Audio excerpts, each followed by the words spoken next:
India के लिए एक कॉम्प्रिहेंसिव स्पेस स्ट्रेटेजी की आवश्यकता से संबंधित है। आप जीएस पेपर 3 के इस टॉपिक से आर्टिकल को रिलेट कर सकते हो। शुरुआत में आर्टिकल में इंट्रोडक्शन में कहा जाता है, देखो इंडिया की आज के समय में जो भी ग्रोथ या फिर इंडिया में आज के समय में जो भी प्रोस्पेरिटी यानी समृद्धि है, इसमें इंडिया ने आउटर स्पेस का कैसे इस्तेमाल किया है उसने भी एक बड़ा रोल प्ले किया है। मैं आपको सिंपल वर्ड्स में बताता हूं। आउटर स्पेस मतलब जैसे ये अर्थ है और इस हाइट तक अर्थ का एटमॉस्फेयर है, तो अर्थ के एटमॉस्फेयर के ऊपर जो भी स्पेस है ना उसे आउटर स्पेस कहा जाता है। आउटर स्पेस में आपको पता है इंडिया ने बहुत सारे सैटेलाइट्स लॉन्च किए हुए हैं। अब कुछ सैटेलाइट्स वेदर को प्रोडिक्ट करते हैं, कुछ सैटेलाइट्स नेविगेशन संबंधित फैसिलिटीज उपलब्ध करवाते हैं।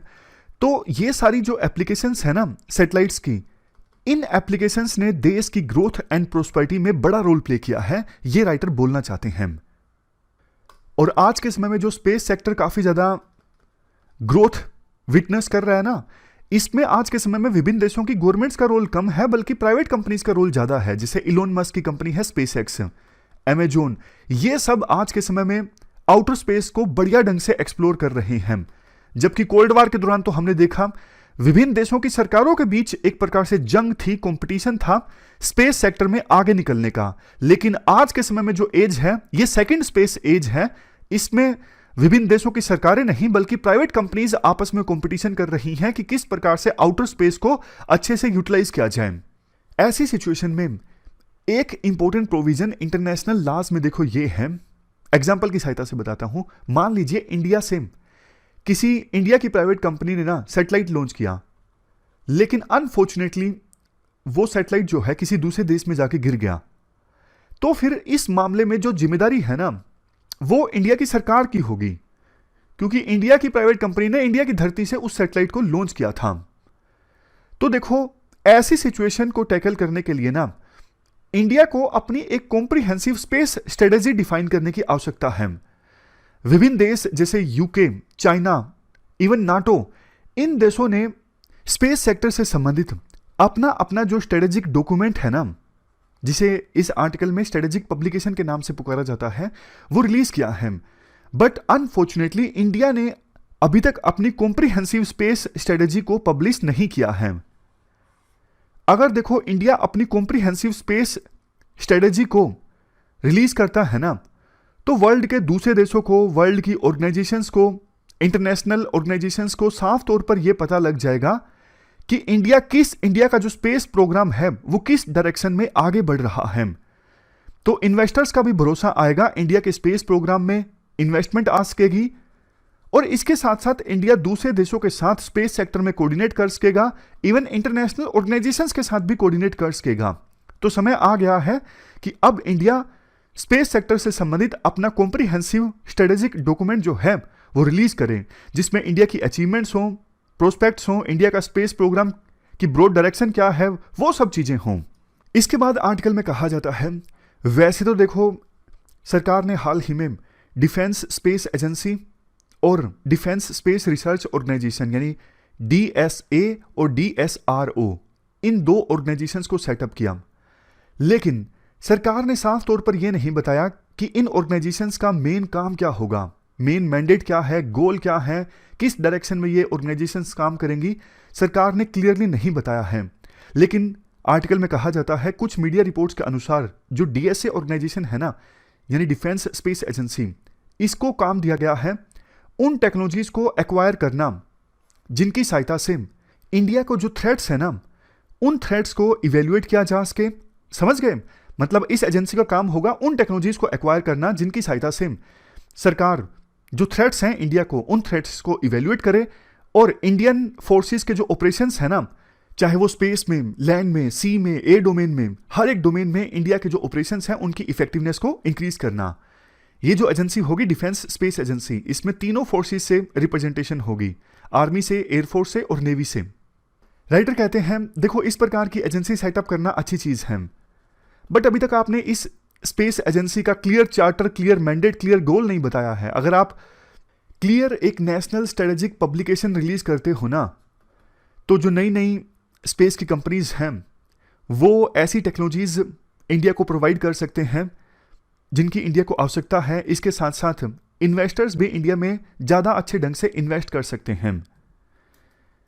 इसके बाद नेक्स्ट पॉइंट आर्टिकल में ये बोला जाता है, देखो इंटरनेशनल कम्युनिटी और यूनाइटेड नेशंस जनरल असेंबली जल्द ही रूल्स बना सकते हैं कि विभिन्न देशों को या फिर जो स्पेस से जुड़ी कंपनीज हैं उनको आउटर स्पेस में किस प्रकार से बिहेव करना है, किस प्रकार से अपने अपने ऑपरेशंस चलाने हैं। तो जो इंडिया स्ट्रेटजी रिलीज करेगा ना, उससे एक इंडिकेशन जाएगा। इंडिया सिर्फ पार्टिसिपेंट नहीं है, मतलब आप रूल बना दो और इंडिया उन रूल्स को फॉलो करेगा। इंडिया एक स्टेक होल्डर है, इंडिया के स्पेस में बहुत स्टेक्स इन्वॉल्व हैं, तो इंडिया भी शामिल होगा रूल्स फॉर्मुलेशन में। यानी जो रूल्स आप बनाओगे ना आउटर स्पेस से संबंधित, उनमें इंडिया भी पार्टिसिपेट करेगा। लेकिन ये तभी पॉसिबल होगा ना जब इंडिया अपना एक कॉम्प्रिहेंसिव स्पेस से संबंधित नेशनल स्ट्रेटेजी रिलीज करेगा। इसके बाद नेक्स्ट पॉइंट, देखो एक चीज होती है स्पेस सिचुएशनल अवेयरनेस। जैसे मैरीटाइम अवेयरनेस के बारे में आपने सुना होगा, जैसे समुद्र में कहाँ पे नीचे कहाँ पे चट्टान है, कहाँ पे कुछ और ऑब्जेक्ट है, उस सब की जो अवेयरनेस होती है वो मैरीटाइम सिचुएशनल अवेयरनेस होती है ना, उनकी जरूरत होती है ताकि जो नीचे सबमरीन है या फिर वेसल्स हैं उनको वहाँ से अवॉइड किया जा सके। उसी प्रकार से स्पेस सिचुएशनल अवेयरनेस भी होती है। स्पेस में कहाँ पे इंटरनेशनल स्पेस जो स्टेशन है वो है, या फिर कोई एस्ट्रॉयड घूम रहा है कहीं पर, ये सारी मतलब कौन सा ऑब्जेक्ट स्पेस में कहाँ पे मौजूद है, वो सब चीज़ें आती हैं स्पेस सिचुएशनल अवेयरनेस में। तो स्पेस सिचुएशनल अवेयरनेस बहुत ज़्यादा जरूरी है आउटर स्पेस में अच्छे से ऑपरेशंस को कैरी आउट करने के लिए। तो इंडिया जो स्ट्रेटेजिक पब्लिकेशन रिलीज करे ना, उसमें India transparent space situational awareness की बात कहे।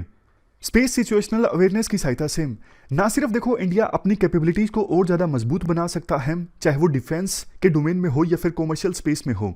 इसके साथ साथ स्पेस सिचुएशनल अवेयरनेस की सहायता से इंडिया अपने जो एडवर्सरी है ना, जैसे चाइना है, उसकी अकाउंटेबिलिटी भी फिक्स कर सकता है। चाइना ने कोई गलती की है आउटर स्पेस में, तो इंडिया वर्ल्ड को बोल सकता है कि भैया देखो चाइना की वजह से आउटर स्पेस में ये हुआ है। इसके बाद चाइना के साथ कंपैरिजन किया जाता है। वैसे तो देखो स्पेस को एक्सप्लोर करने के मामले में पिछले कुछ सालों में इंडिया ने काफ़ी ज़्यादा प्रोग्रेस की है, लेकिन चाइना से हम अभी भी काफ़ी ज़्यादा पीछे हैं, ना सिर्फ एम्बिशन के मामले में बल्कि एग्जीक्यूशन के मामले में भी। आप देखिए चाइना का जो बजट है स्पेस सेक्टर से संबंधित वो इंडिया से 6 गुना ज़्यादा है। इसके साथ साथ 2019 में इंडिया ने मिशन शक्ति लॉन्च किया। ये एक एंटी सैटेलाइट टेस्ट था, किसी स्पेस में किसी सैटेलाइट को डिस्ट्रॉय करने से संबंधित। जब इंडिया ने ये टेस्ट कंडक्ट किया ना, तो इंडिया का क्रिटिसिज्म हुआ, क्योंकि इस प्रकार के टेस्ट कंडक्ट करने से आपको पता है थोड़ा कचरा रिलीज होता है, डेब्रिज। अब देखो कचरा रिलीज होगा, वो कचरा स्पेस में घूमता रहेगा, कल को वो कचरा किसी सैटेलाइट से टकरा सकता है तो नुकसान हो जाएगा, किसी देश का सैटेलाइट डिस्ट्रॉय हो जाएगा। तो कचरे की जो प्रॉब्लम है ना स्पेस में, वो ऑलरेडी एक बहुत बड़ी प्रॉब्लम है। तो जब चाइना ने इस प्रकार का टेस्ट कंडक्ट किया था ना, तो चाइना के टेस्ट कंडक्ट करने से भी कचरा रिलीज हुआ था, और उससे उस कचरे से इंटरनेशनल स्पेस स्टेशन को भी खतरा पैदा हो गया था। कहीं ना कहीं वो खतरा, रिस्क पैदा हो गया था कि वो कचरा, चाइना ने जो टेस्ट परफॉर्म किया था एंटी सैटेलाइट संबंधित, उस टेस्ट से जो कचरा निकला वो कहीं ना कहीं टकरा सकता था इंटरनेशनल स्पेस स्टेशन से। लेकिन चाइना भी चालाक है, चाइना ने अपनी इमेज सुधारने की कोशिश की।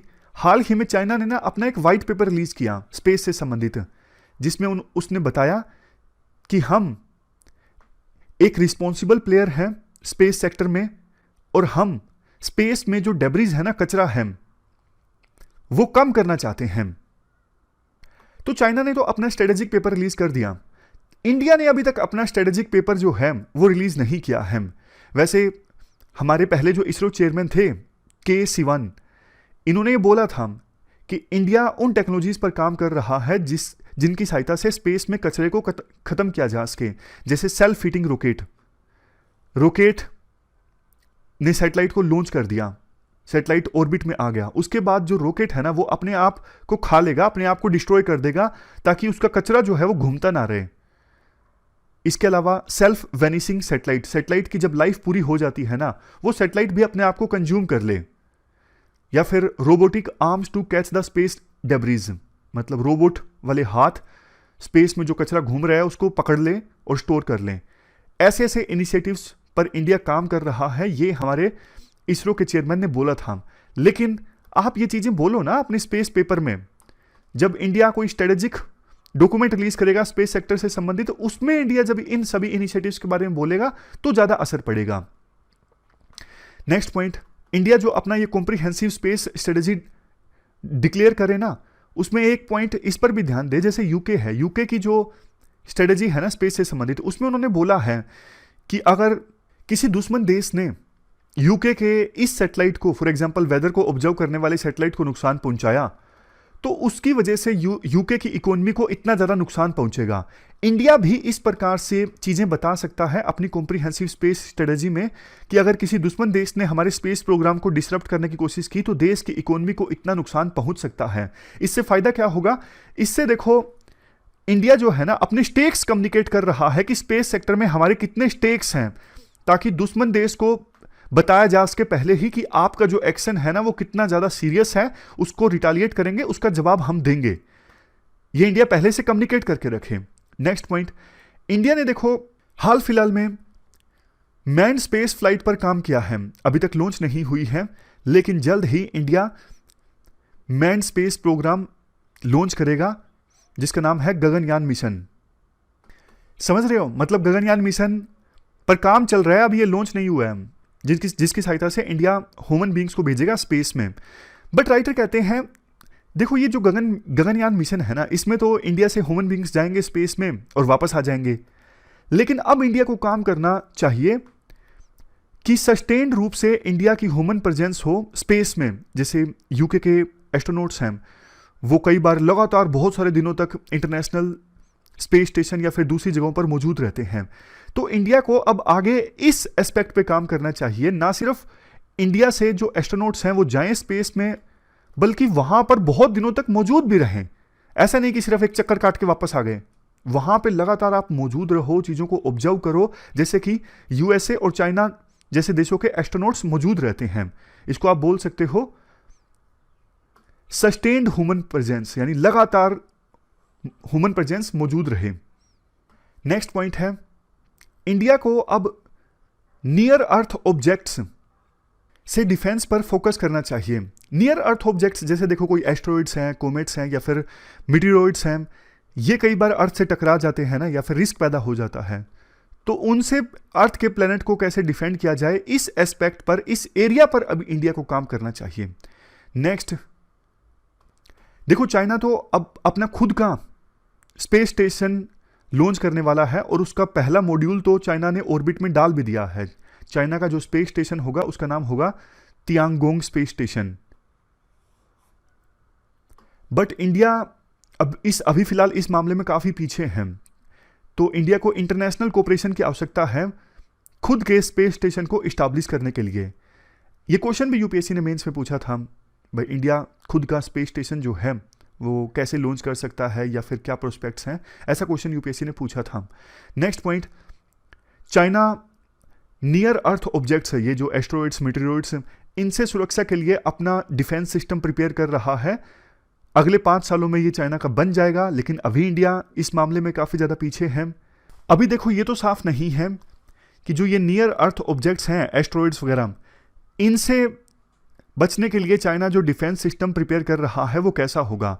लेकिन कुछ चाइनीज रिसर्चर्स ने कोशिश की है, क्या चाइना के जो लॉन्ग मार्च 5 रॉकेट्स हैं उनका सहारा लिया जा सकता है, वो एस्ट्रॉइड्स जो अर्थ से टकराने वाले हैं उनको अपने पाथ से डिफ्लेक्ट करने के लिए, मतलब उनका पाथ चेंज करने के लिए, ताकि वो अर्थ से ना टकराएं। क्या इसके लिए लॉन्ग मार्च 5 रॉकेट्स इस्तेमाल किए जा सकते हैं? ऐसा एक्सपेरिमेंट चाइना के रिसर्चर्स ने किया है।